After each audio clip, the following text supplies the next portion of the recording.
1, verse 1. Many have undertaken to draw up an account of the things that have been fulfilled among us. It's just a crazy start to this book.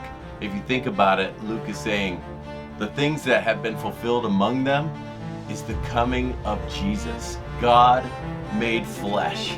God living his life, dying on a cross, being buried, rising again through his resurrection, bringing salvation to those who believe. That's what has been fulfilled among them.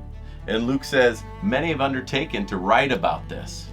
But then he says in verse 3, with this in mind, since I myself have carefully investigated everything from the beginning, I too decided to write an orderly account. And then he says, why? So that you may know the certainty of the things you've been taught.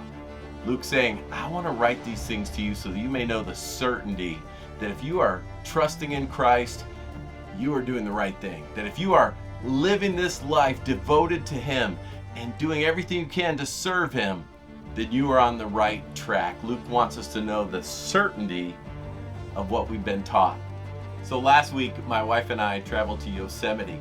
And after our last day, we were heading to the Fresno airport. And the phone was taking us through these farmlands, down country roads, and it just felt like, could this possibly be the way to the airport? It just didn't feel right. But there we had the phone saying, this is the way I want you to go.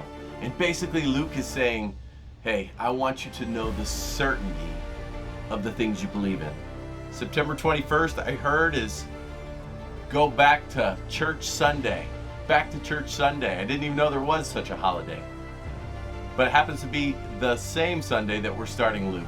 What a great opportunity to return to church, invite somebody to church that maybe has lost the habit of being in fellowship.